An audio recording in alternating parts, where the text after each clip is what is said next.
कुणी विचार केला तरी हा शेणाचा धंदा आहे, पण शेणाचा धंदा आहे पण हाच खरा धंदा आहे आणि ह्याच्यापासून कितीतरी पैसे मिळू शकतो. आज ह्यांची 7.5 लाख रुपये महिन्याला पगार निघते. आता काय तरुण 2 रुपये डेअरीला दर वाढला केलं की 4 गाय आणि एवढं पैसे राहतात तेवढं पैसे राहतात धंदा करतात. असं कुणीही करू नका, कुणीही तोट्यात जाऊ नका, आई वडिलांना ही करू नका. जर तुम्हाला सातत्य ठेवायचं असेल, धंदा करायचा असेल तर धंदा करा. नमस्कार मंडळी, तुमचं फार्मिंग बाबाजी यूट्यूब चॅनलवरती स्वागत आहे. आता आपण गोठ्यावरती यांच्याच गोठ्यावरती जवळपास 1.5 वर्षाआधी फक्त 7 गायी होत्या आणि आपल्याबरोबर तरुण आहेत. हे पहिले MPSCची तयारी करत होते, परत BSc ॲग्री झालं यांचं आणि 2 वर्ष परीक्षेची तयारी केली पण काय होईना तिकडं. मग घरच्यांच्या मदतीने त्यांनी गोठ्यामध्ये आले दुग्ध व्यवसायाचा आणि त्याच्याबरोबर आत्ता 1.5 वर्षात 55 गायी केल्यात. तर त्यांचा व्यवसाय कसा चालला, तरुणांनी कशा प्रकारे व्यवसाय करावा, संपूर्ण माहिती आपण त्यांच्याकडनं घेऊ. दादा, तुमचा एकदा परिचय करून द्या, नाव आणि आपला इथला पत्ता. नमस्कार शेतकरी मित्रांनो, मी अजित मच्छिंद्र रसाळ, राहणार चापडगाव, तालुका कर्जत, जिल्हा अहिल्यानगर. कधीपासून तुम्ही दुग्ध व्यवसाय करताय? गेल्या जानेवारी 2025 पासून या दुग्ध व्यवसायात आलोय. येण्याचं कारण काय झालं याच्यामध्ये? काय झालं तर एक बाहेर पण वन नोकरीसाठी फिरणे किंवा अभ्यास करून पण नोकरी न मिळणे. आता हे पेपर वगैरे आता फुटले बरेच सरकारच्या गाळपणामुळे किंवा काय, ह्याच्यामुळे मी एक ठरवलं, म्हणलं हे काय नोकरीत वगैरे काय म्हणजे सक्सेस आहे, नोकरीचा काय विषय नाही, ज्याला करायची ते करू शकतं. पण एक माझा माइंडसेट झाला बाबा नोकरी नको, म्हणून मी ह्या बिझनेसमध्ये आलो. पण मग मोठे भाऊ विजय रसाळ आहेत, हे आधीच व्हेटरनरी डॉक्टर असल्यामुळं एक 7-8 गाय आधीच होत्या माझ्या घरी. मग त्याच गायीमध्ये आम्ही दोघा भाऊ भावाने किंवा पप्पांच्या प्रेरणेतून मदतीने, पप्पांनी पण सपोर्ट केला, मग आम्ही गाय वाढवायचे ठरवले. म्हणून मग ह्या बिझनेसमध्ये मी आलो किंवा गाय वाढवल्या. पण गायीचं त्याच्या व्यवसायामध्ये काय आलं? कारण की आता तुम्ही जवळपास मागच्या वर्षी जानेवारीत केलं ना, तेव्हा दुधाला भाव काय होता? एक 15 रुपये लिटरने बी आम्ही दूध घातलेलं लॉकडाऊन मध्ये पहिलं. म्हणजे पहिलं आधी. मग ह्याच व्यवसाय देण्याचं कारण काय? कारण की कसं आहे, दुधाला भाव कमी जास्त होतोय. नंतर काय झालं, दुधाला भाऊ आता 2 महिने भाव राहतोय, 2 महिने नाही राहत भाऊ. बर. मग काय होतं, जरी भाऊ कमी जास्त झाले तरी टिकून राहून जर धंदा केला तर परवडतोय धंदा. परवडतोय. बाकीच्या धंद्यांपेक्षा चांगला आहे किंवा घरी राहून करू शकतो आपण, बाहेर न फिरता घरी राहून हा धंदा करू शकतो. बरोबर. त्यामुळे त्याला परवडतो हा धंदा. बरोबर. हे तर दिसतंय, कारण की बघा जानेवारीत चालू केलं, कारण तेव्हा तर गेल्या 7च गाय होत्या जानेवारीत तुमच्या. गेल्या जानेवारीत मी सुरुवात केली ती. आम्ही दोघा भाऊ भावाने मिळून किंवा अख्ख्या फॅमिलीने मिळून आज एक 1.5 वर्ष कंप्लीट झालं. 55 गाई आज एक सक्सेस आहेत. 55 गाय. बरं, तुमचं सुरुवात करताना कशी सुरुवात केली? इथं सुरुवातीला हेतनच एक 25 गाय सर्व कुठनं 5 आण कुठनं 10 आण अशा गाय खरेदी केल्या त्या. पण माझ्या एक लक्षात आलं की बाबा एवढं कष्ट वगैरे आपण करतोय पण आपल्याला एक मोबदला भेटा नाही, कष्टाचा मोबदला. दूध भरपूर निघा नाही या गायांना इथल्या. म्हणून एक लक्षात आलं ब्रिडिंगच्या गाया टाकल्या पाहिजेत. म्हणून एक दादांसोबत कॉन्टॅक्ट झालं. मग आम्ही हरियाणाला गेलो ब्रिडिंगच्या गाया बघायला. तर हरियाणा पंजाब ब्रिडिंगच्या गायांसाठी फेमस आहे. ठिकाणी म्हणलं ब्रीडिंग वर काम करणं महत्वाचं. बरोबर. मग काय झालं, तर दादा म्हणलं एक विश्वासाचं ठिकाण आहे बाबा हरियाणात, म्हणून आम्ही एक पंडित डेअरी फार्मला गेलो.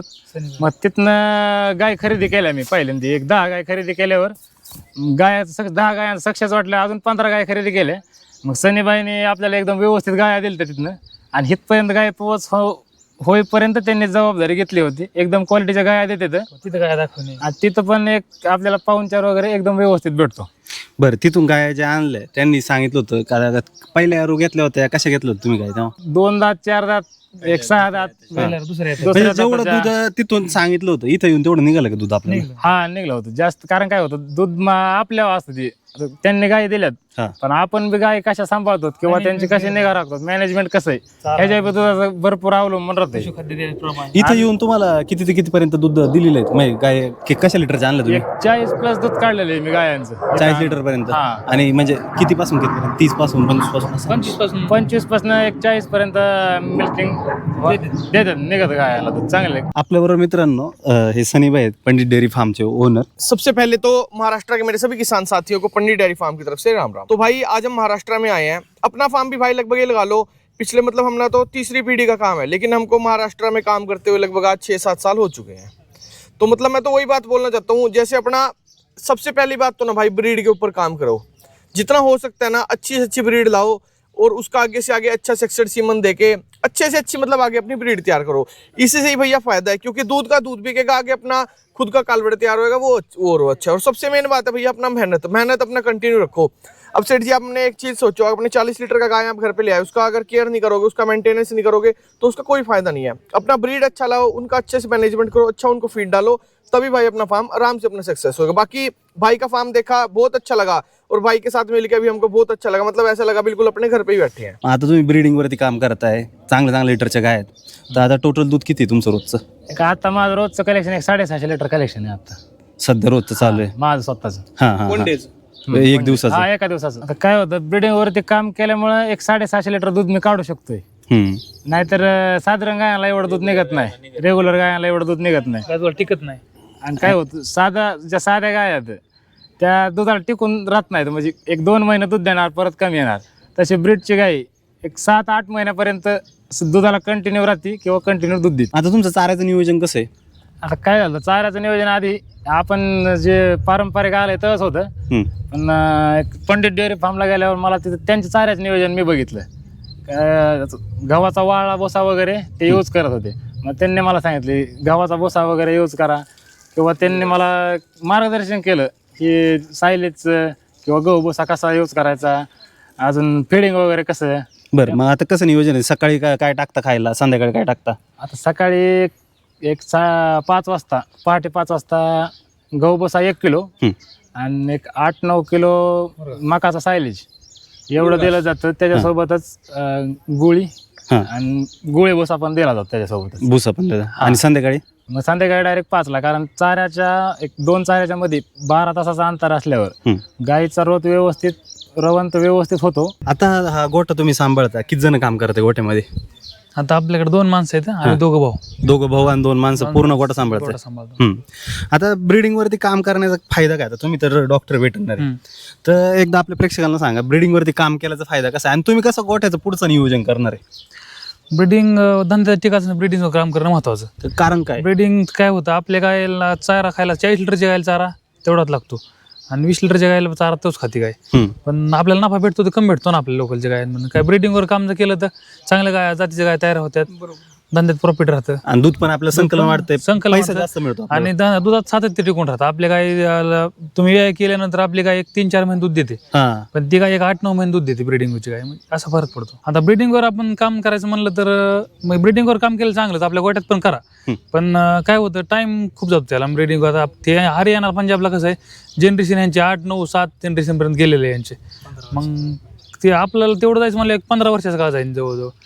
एवढा टाइम घालण्यापेक्षा आपलं ह्यांच्याकडनं पंजाब हरियाणाकडनं गाय खरेदी केलेल्या कधी पण चांगलं. आता आपण 40+ गाय आणणार, सगळ्या पुढे टॉप क्वालिटीचं गाय आणणार आपण सगळ्या. सध्या दुधाला तुम्हाला रेट काय मिळतोय? आपल्याला आता दुधाला 42 रुपये रेट मिळतो. जो मुरघास टाकताय तो घरचा आहे का विकत घेताय? आपल्या शेतीतनं एक 30-40% पर्यंत आपल्या चाऱ्याचं भागतं, मग बाकीचा बाहेर निघाला. सुका पण बाहेर विकत घेता? तुम्ही तरुण एक सांगू इच्छितो की मुरगा 100% तुम्ही चारा विकत जरी घेतला तर धंदा 100% परवडतो. आता तुम्हाला किती टक्के उरत ते सगळं खर्च बिर्च जाऊन? म्हणजे खर्च जाऊन किती उरत असतील तुम्हाला महिन्याला किंवा महिन्याला आपल्याला एक महिन्याला किती पेमेंट होतं? आपले 7 लाख रुपये होते. 7 लाख रुपये पेमेंट 6-7 पर्यंत पेमेंट जातं आपलं. त्यातले एक 40% खर्च धरायचा सगळा. बाहेर आणलं तर आपला चारा घरचा आहे त्यामुळे जास्त राहतात आपल्याला, पण बाहेर जरी तुम्ही केलं सगळं तरी 40%, 35-40% होतं आपलं. 60% प्रॉफिट राहतं आपल्याला. म्हणजे 3 ते 4 लाखामध्ये तुम्हाला प्रॉफिट राहत असेल. 4 लाख. त्यामुळेच एवढं मोठं नियोजन चाललंय पुढे. तुम्हाला प्रॉफिट दिसतंय याच्यामध्ये? आपल्याला निव्वळ प्रॉफिट एक 3 ते 4 लाखामध्ये आपलं प्रॉफिट राहतं महिन्याचं. आपल्यावर दादा आहेत, यांचा पण खूप मोठा गोठा आहे, ब्रीडिंग वरती खूप चांगल्या प्रकारे काम करतायत. तर दादा तुमचा एकदा परिचय करून द्या आणि काय सांगाल तरुणांनी कशा प्रकारे काम करावं आणि कुणी उतरावं याच्यामध्ये आणि कुणी नाही उतरावं? तर सर्व शेतकरी मित्रांना माझा नमस्कार. तर मी ब्रीडिंगवर काम करतो किंवा माझे युट्यूबवर व्हिडिओ असतील काय असं मार्गदर्शन, म्हणजे लोक माझ्याकडे माझा गोठा पाहत असते ती, बघत असते ती, मला फोन करत असते ती, कोण विचारतात दादा ह्यात चांगला आहे का, धंद्यात यावं का काय. मी सरळ लोकांना सांगत असतो, ज्याला सातत्य ठेवायचंय, ज्याला कंटिन्यू स्वतःचं जिद्दीनं करायचं, स्वतः गोठ्यात लक्ष घाला, अशा लोकांनीच फक्त हा धंदा करा, कोणी उठून धंदा करू नका. तर माझे मित्र अनिल भाऊसाहेब कोठावळे, तसेच मच्छिंद्र रसाळ, म्हणजे ह्या गावचे प्रतिनिधी, मला आज माहीत झालं आज 1 वर्षानंतर की अजितरावांचे वडील माजी सरपंच आहेत. तर एक अजित रसाळ आणि विजय रसाळ, तर हे दोघं सख्खे भाऊ आहेत. जर जिद्द जर असली आणि सख्या भावाची जर एकी असली तर काही सक्सेस होतं. त्यामुळे मला एक सांगायचंय म्हणजे रामायणापासून फक्त भाऊ जर एक असलं तर काही त्याच घडू शकतो. तर आज त्यांचे वडील माझे सरपंच असताना सुद्धा बाकीच्या सरपंचाचे किंवा बाकीच्या मोठ्या लोकांचे पोरं वेगळ्या वळणाला जातात, पण आज ह्या दोन युवकांनी म्हणजे वडिलांची शिकवण चांगली असल्यामुळे आज एवढा चांगलं म्हणजे आज थोडक्यात कुणी विचार केला तरी हा शेणाचा धंदा आहे, पण शेणाचा धंदा आहे पण हाच खरा धंदा आहे. आणि ह्याच्यापासून कितीतरी पैसे मिळू शकतो. आज ह्यांची 7.5 लाख रुपये महिन्याला पगार निघते, कमीत कमी 4.5 लाख रुपये महिन्याला यांचं प्रॉफिट आहे. म्हणजे ही सांगायची उद्देश का, एक जिद्द चिकाटी आणि ह्यांची दोघांची मेहनत आणि वडिलांचं मार्गदर्शन ही गोष्ट आहे. आज त्यांनी मला माझी थोडी मदत घेतली, माझं मार्गदर्शन घेतलं, बाबा गाय कशा सिलेक्ट केल्या पाहिजे, त्या काय केलं पाहिजे. मग त्यांना आपण एक मार्गदर्शन दिलं, बाबा गाय कशा घ्यायच्या कशा नाही, गाय कशा पद्धतीच्या घेतल्या पाहिजे. आज आमचे मित्र अनिल कोठावळे यांनी आज ह्यांच्या थ्रू आज ह्यांच्या सगळ्यांची माझी मागच्या वर्षी ओळख झाली. आणि आज त्यांच्यामुळं आज ह्या तरुणांना थोडंसं मार्गदर्शन मिळावं. आज ही टॉपला ह्यांचा व्यवसाय आहे. आणि दुग्धधंद्यात गोट्यामध्ये आज हे 200 गायींचा गोट्याचं नियोजन चालू तुम्ही बघू शकता, तुम्हाला बघितलंय तुम्ही व्हिडिओमध्ये. तर ह्या अशा तरुणांनी असं जिद्द चिकाटीन जर केलं तर काही घडू शकतं. आणि सगळ्यात जास्त म्हणजे भाऊ साथ पाहिजे. तर शेतकरी मित्रांनो, आता काय तरुण 2 रुपये डेअरीला दर वाढला केलं की 4 गाय आणि एवढं पैसे राहतात तेवढं पैसे राहतात धंदा करतात. असं कुणीही करू नका, कुणीही तोट्यात जाऊ नका, आईवडिलांना ही करू नका. का तर एकतर त्यांनी लहानाचं मोठं करून शिक्षणाला भरपूर पैसा खर्च केला असतो. आणि तुम्ही दुसऱ्याचा व्हिडिओ बघून, आता आमचंच व्हिडिओ गडीभर बघून एवढा नफा राहतोय तेवढा नफा राहतोय, बाबा आपण बी 4 गाय आणू असं करू. जर तुम्हाला सातत्य ठेवायचं असेल, धंदा करायचा असेल तर धंदा करा, नाहीतर ह्या धंद्यात अजिबात पडू नका. आता एवढं मार्गदर्शन आम्ही ह्यांना केलं, त्यांनी तसं जिद्दीच्या काठीनं केलं. आज म्हणून एवढा 1.5 एकरात मोठ्या प्रतीचा उच्च गोठा. तर आज ह्यांचा 40 लाख रुपयाचं 40 ते 50 लाख रुपयाचं इन्व्हेस्टमेंट आता ह्या गोठ्यामध्ये करतात. तर दादा तुम्ही जी माहिती सांगितली ना, खरंच खूप चांगली सांगितली. कारण की जर आवड असेल, जिद्द असेल तरच आपण या व्यवसायामध्ये टिकू शकतो. नाहीतर येतं थोडासा नुकसान, कसं व्यवसाय कमी जास्त होत राहतं. पण जर टिकून नाही राहिलं तर आपण नुकसानीत जाऊन मग बंद करून टाकतात. मग त्याचा काही उपयोग नाही. जर आवड असेल तरच व्यवसाय चालू करावा.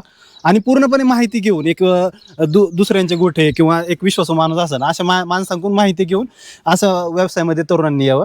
तर मित्रांनो, तुम्हाला हा व्हिडिओ कसा वाटला ते मध्ये कमेंटमध्ये सांगा. तर भेटूया अशाच एका चांगल्या माहिती सोबत एका नवीन व्हिडिओमध्ये. धन्यवाद.